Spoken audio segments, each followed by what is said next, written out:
Hi all, അസ്സലാമു അലൈക്കും. Welcome back to Silnas kitchen. ഇന്നത്തെ റെസിപ്പി ഒരു അടിപൊളി ടേസ്റ്റി ആയിട്ടുള്ള വെറൈറ്റി ആയിട്ടുള്ള ഒരു സ്വീറ്റിന്റെ റെസിപ്പിയാണ്.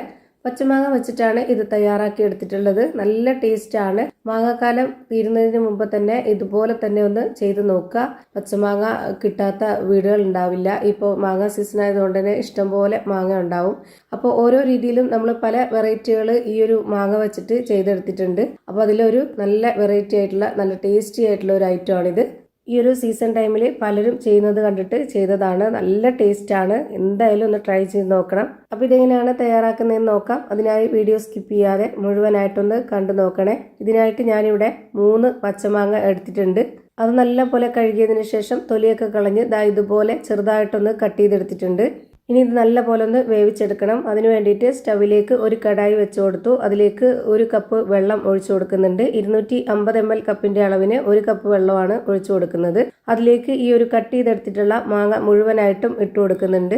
എന്നിട്ട് ഇതൊന്ന് അടച്ചു വെച്ചിട്ട് നല്ലപോലെ ഒന്ന് വേവിച്ചെടുക്കാം. ഞാനിവിടെ ഈ ഒരു 3 മാങ്ങയ്ക്ക് വേണ്ടിയാണ് ബാക്കിയുള്ള എല്ലാ ഇൻഗ്രീഡിയൻസിന്റെ അളവും പറയുന്നത്. നിങ്ങൾ എത്രയാണോ എടുക്കുന്നത് അതിനനുസരിച്ച് കൂട്ടിയും കുറച്ചൊക്കെ ബാക്കിയുള്ള ഇൻഗ്രീഡിയൻസിന്റെ അളവും എടുക്കാവുന്നതാണ്. ഈ വീഡിയോസ് കണ്ടുകൊണ്ടിരിക്കുമ്പോൾ തന്നെ സിൽനാസ് കിച്ചൺ ചാനൽ ആദ്യമായിട്ട് കാണുന്നവരാണെങ്കിൽ പ്ലീസ് ഒന്ന് സബ്സ്ക്രൈബ് ചെയ്തേക്കണേ. ഒപ്പം തന്നെ ഈ വീഡിയോസ് നിങ്ങൾക്ക് ഇഷ്ടപ്പെടുകയാണെങ്കിൽ ഒരു ലൈക്ക് ചെയ്ത് ഷെയർ ചെയ്ത് സപ്പോർട്ട് ചെയ്യാനും മറക്കരുത്. ഇനി ഇതൊന്ന് തുറന്ന് നോക്കുന്നുണ്ട്. ഇപ്പം നല്ല പോലെ തിളച്ച് നല്ല വേവാനായിട്ടുണ്ട്. കുറച്ചുകൂടെ ഒന്ന് വെന്ത് വരണം. അതായത് ഒന്ന് നന്നായിട്ട് ഉടഞ്ഞു വരണം. സ്പാച്ച് വെച്ചിട്ട് നന്നായിട്ട് ഇളക്കി കൊടുക്കുമ്പോൾ ഉടഞ്ഞു വരുന്ന പരുവാവണം. അതാണ് കറക്റ്റ് പരുവം. അപ്പോൾ ഒന്നുകൂടെ വേവിക്കുന്നുണ്ട്. ഒരു 6-7 മിനിറ്റ് ആയപ്പോൾ തന്നെ നന്നായിട്ട് വെന്ത് വന്നിട്ടുണ്ട്. അതിൻ്റെ ആ ഒരു വെള്ളമൊക്കെ പകുതി മുക്കാലും വറ്റി വന്നിട്ടുണ്ട്. ഇനി നമുക്കിത് ഉടച്ച് നോക്കാം. ഇതുപോലെ നന്നായിട്ട് ഉടച്ചെടുക്കുന്നുണ്ട്.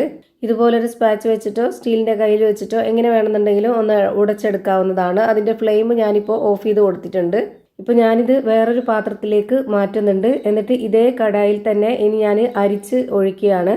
ഇതുപോലൊരു സ്റ്റീലിന്റെ അരിപ്പിൽ ഞാൻ ഇതുപോലെ കുറച്ച് ഒഴിച്ചു കൊടുത്തിട്ട് നന്നായിട്ടൊന്ന് സ്പൂൺ വെച്ചിട്ട് ഇളക്കി കൊടുക്കുന്നുണ്ട്. ഇതിന്റെ നാര് ഒന്നും ഇതിൽ പെടരുത്. അതിന് വേണ്ടിയിട്ടാണ് ഇങ്ങനെ ചെയ്തെടുക്കുന്നത്. ഞാൻ ഇതുപോലെ നന്നായിട്ട് ഇളക്കി കൊടുക്കുന്നുണ്ട്. അപ്പോൾ രണ്ടും സെപ്പറേറ്റ് ആയിട്ട് വരും. കുറച്ചു നേരം നമ്മൾ ഇതുപോലെ ഇളക്കി കൊടുത്താൽ നന്നായിട്ട് വേറിട്ട് കിട്ടും. ഇപ്പോൾ അത് നല്ല പോലെ ഇളക്കി എടുത്തിട്ടുണ്ട്. ഇപ്പോൾ ഈ ഒരു നാര് ഭാഗം മാറ്റുന്നുണ്ട്. അടുത്തതായിട്ട് ബാക്കിയുള്ളതും കൂടെ ഒഴിച്ചു കൊടുത്തിട്ട് ഇതേപോലെ തന്നെ ചെയ്തിട്ടെടുക്കുക. ഒരുപാട് ബുദ്ധിമുട്ടൊന്നുമില്ല. പെട്ടെന്ന് ചെയ്തെടുക്കാവുന്നതേ ഉള്ളൂ. നല്ല സിമ്പിൾ ആയിട്ടുള്ള ഒരു അടിപൊളി സ്വീറ്റ് ആണ്. ഇപ്പോൾ രണ്ടാമത് ഒഴിച്ചു കൊടുത്തിട്ടുള്ളതും നല്ല ക്ലിയർ ആയിട്ട് അരിച്ച് മാറ്റിയിട്ടുണ്ട്. ആ ഒരു അരിപ്പിന്റെ ബാക്ക് സൈഡിലുള്ളതും കൂടെ ഇതുപോലെ ഒരു സ്പൂൺ കൊണ്ട് തുടച്ചിട്ട് കൊടുക്കുന്നുണ്ട്. ഇനി അടുത്തതായിട്ട് ഇത് നല്ല സ്വീറ്റിന്റെ റെസിപ്പി ആയതുകൊണ്ട് തന്നെ ഒന്നുകിൽ ഇതിലേക്ക് പഞ്ചസാര ഇട്ട് കൊടുക്കുക, അല്ലാന്നുണ്ടെങ്കിൽ ശർക്കരപ്പൊടി ഇട്ട് കൊടുക്കാം. ഞാനിവിടെ 250 ml കപ്പിന്റെ അളവിൽ 1 കപ്പ് പഞ്ചസാരയാണ് ഇട്ട് കൊടുക്കുന്നത്. അതിലേക്ക് മധുരത്തിനെ ഒന്ന് ബാലൻസ് ചെയ്യാനായിട്ടുള്ള ഒരു നുള്ള് ഉപ്പും കൂടെ ഇട്ട് കൊടുക്കുന്നുണ്ട്.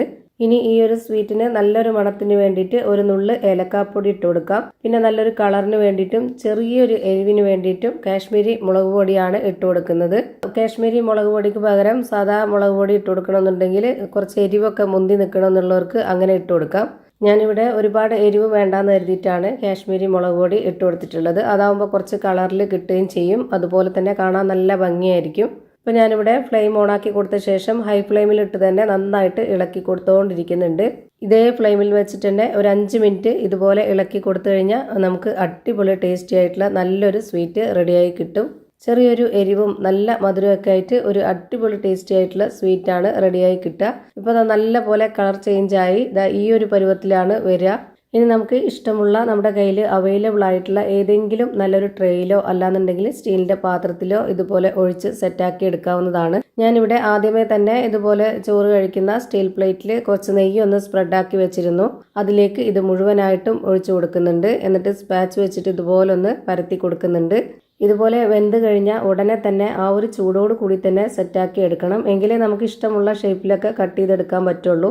അല്ലാന്നുണ്ടെങ്കിൽ പെട്ടെന്ന് കട്ടിയായി പോവും. എന്നാലും കുഴപ്പമൊന്നുമില്ല. നമ്മൾ വീട്ടിൽ നിൽക്കുമ്പോൾ നമുക്ക് സ്പൂൺ കൊണ്ട് കോരി കഴിക്കുന്ന ആ ഒരു പരുവത്തിലായിരിക്കും കിട്ടുന്നത്.